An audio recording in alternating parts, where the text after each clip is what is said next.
किसान भाइयों नमस्कार। केंद्र सरकार के द्वारा आज एक बड़ा कदम उठाया गया है। अब गेहूं निर्यात पर पूरी तरह से प्रतिबंध लगा दिया गया है। और किसान भाइयों, ये नोटिफिकेशन अभी आप अपने स्क्रीन पर देख सकते हैं। ये केंद्र सरकार के द्वारा जारी की गई है। इसमें किसान भाइयों ये बोला गया है कि अब भारत ने गेहूं के निर्यात पर तुरंत प्रभाव से प्रतिबंध लगा दिया है और घरेलू स्तर पर बढ़ते गेहूं के भाव को नियंत्रित करने के लिए ये फैसला लिया गया है। इस नोटिफिकेशन में ये कहा गया कि भारत सरकार देश में पड़ोसी देश और अन्य विकासशील देशों को खाद्य सुरक्षा उपलब्ध कराने के लिए प्रतिबद्ध है, खास करके उन देशों को जहां ग्लोबल मार्केट में गेहूं की कीमतों में आए इस अचानक बदलाव का विपरीत असर हुआ है और वे गेहूं की पर्याप्त आपूर्ति सुनिश्चित करने में असक्षम हैं। किसान भाइयों, यहाँ पर अब केंद्र सरकार ने गेहूं निर्यात को पूरी तरह से बंद कर दिया है, यानी कि बैन लगा दिया है।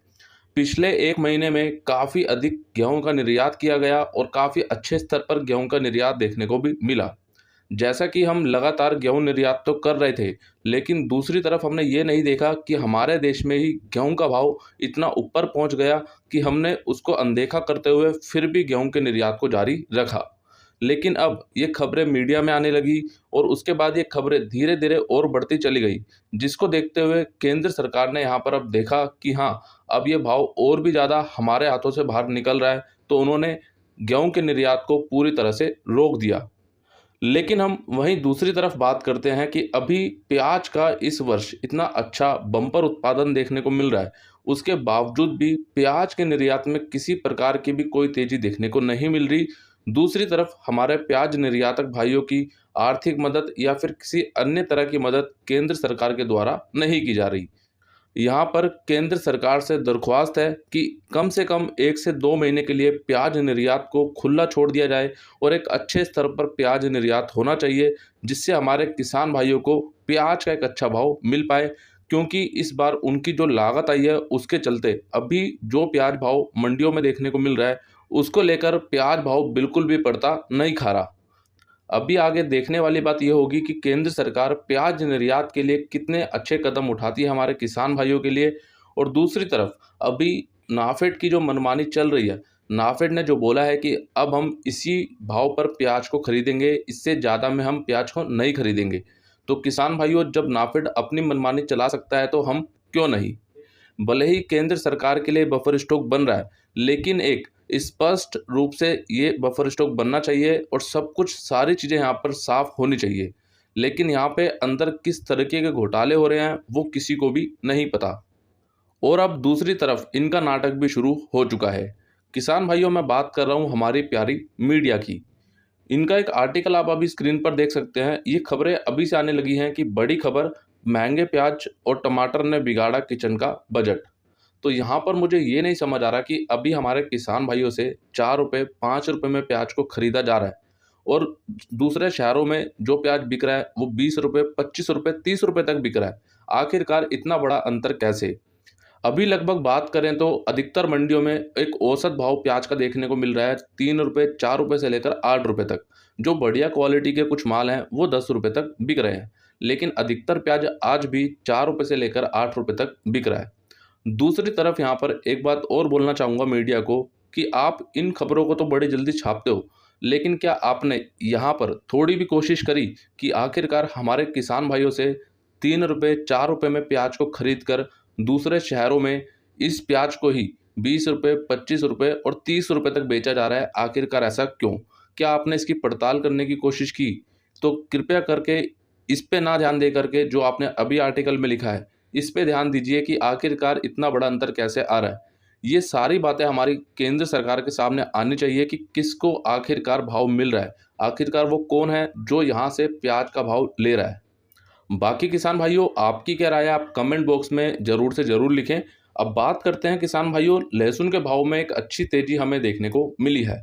कल पीपलिया मंडी में लहसुन 10,900 रुपये तक बिका है। तो किसान भाइयों, जो लहसुन की प्रमुख मंडियां हैं, मंदसौर, रतलाम, पीपलिया, नीमच और भी कई मंडियां हैं लहसुन की, जिसमें अभी भाव अच्छा देखने को मिल रहा है और एक अच्छा सुधार हमें देखने को मिला है।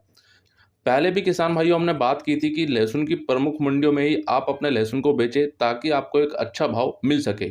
अभी इंदौर मंडी में लहसुन को लाने का बिल्कुल भी कोई फ़ायदा नहीं है, क्योंकि इंदौर मंडी में जो अधिकतर लहसुन है वो अभी भी, जो मीडियम क्वालिटी का लहसुन है वो अभी भी 2,000 रुपये 2,500 रुपये तक ही बिक रहा है।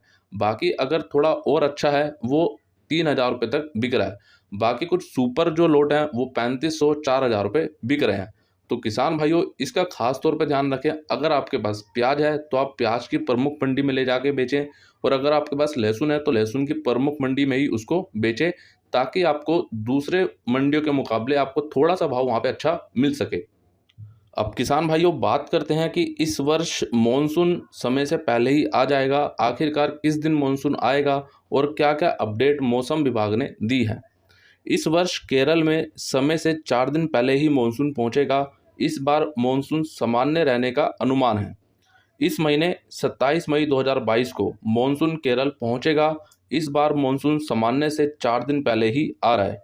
मौसम विभाग का यह अनुमान है कि मानसून 26 मई को भारतीय भूभाग पर दस्तक दे सकता है। वहीं अंडमान निकोबार में सामान्य रूप से मानसून 22 मई को ही दस्तक दे सकता है। लेकिन इस बार ये भी अनुमान लगाया जा रहा है कि अंडमान निकोबार में 15 मई 2022 को ही मानसून पहुंच जाएगा। इस वर्ष मानसून के सामान्य यानी कि 99% रहने का अनुमान है।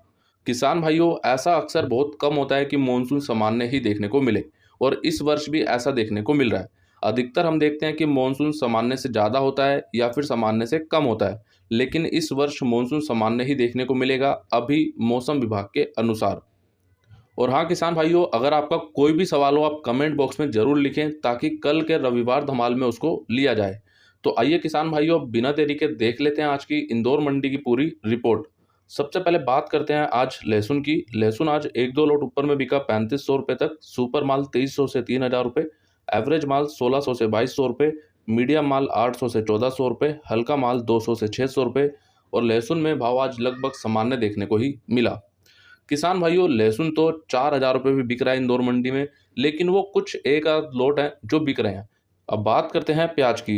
एक दो लोट ऊपर में बिका है 1,100 रुपये तक, सुपर माल 800 से 1,000 रुपये, एवरेज माल 600 से 800 रुपये, गोल्टा माल 400 से 600 रुपये, गोल्टी माल 200 से 400 रुपये, छाटन माल 100 से 200 रुपये। आवक रही आज लगभग 40,000 से लेकर 45,000 कट्टों की, और प्याज में भी भाव आज लगभग सामान्य देखने को ही मिला।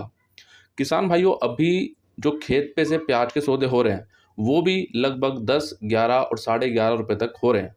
और किसान भाइयों जानकारी ऐसी भी मिल रही है कि जिन किसान भाइयों ने इस वर्ष प्याज नहीं लगाया, या फिर जिन्होंने लगाया था उनका खराब हो गया किसी कारण से, या फिर उनका उत्पादन कम आया, तो वो भी इस वर्ष हमारे दूसरे किसान भाइयों से प्याज को खरीद रहे हैं और खरीद कर उसको स्टॉक कर रहे हैं।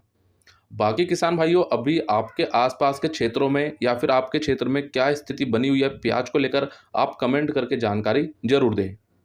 अब बात करते हैं आलू की। चिप्स आलू बिका 800 से 1,450 रुपये, एलआर आलू 800 से 1,400 रुपये, ज्योति आलू 800 से 1,500 रुपये, गुल्ला माल 500 से 800 रुपये, छाटन माल 400 से 800 रुपये। और आलू में भी भाव आज लगभग सामान्य देखने को ही मिला। किसान भाइयों आप सभी को रोजाना वेबसाइट पर सभी राज्यों की सभी मंडियों के प्याज, लहसुन, आलू और सोयाबीन के भाव दिए जा रहे हैं। आपको सिर्फ गूगल पे इतना लिखना है मंडी-भाव-अपडेट.com, और रोजाना सभी मंडियों के भाव के साथ आपको आर्टिकल भी वहाँ पे दिए जा रहे हैं। उस आर्टिकल को किसान भाइयों आप पढ़िए, और उस आर्टिकल से आप जितनी मदद ले सकते हैं वो जरूर लीजिए। और किसान भाइयों आपको सभी लिंक इसी वीडियो के नीचे डिस्क्रिप्शन में मिल जाएंगे, तो आप सभी किसान भाई जाके विजिट जरूर करें, और जहां आपने फॉलो नहीं किया वहां पे फॉलो भी अवश्य करें। बाकी जो किसान भाई वीडियो लगातार देखते हैं और चैनल को सब्सक्राइब नहीं करते हैं, तो मेरा आप सभी से निवेदन है चैनल को भी सब्सक्राइब कर लीजिए। सब्सक्राइब करने के बाद बेल आइकन को जरूर दबा लीजिए। और जो किसान भाई वीडियो को फेसबुक पर रोजाना देख रहे हैं तो फेसबुक पेज को भी लाइक अवश्य कर लीजिए। तो मिलते हैं किसान भाइयों आपसे एक अगली और नई वीडियो में। जय जवान जय किसान।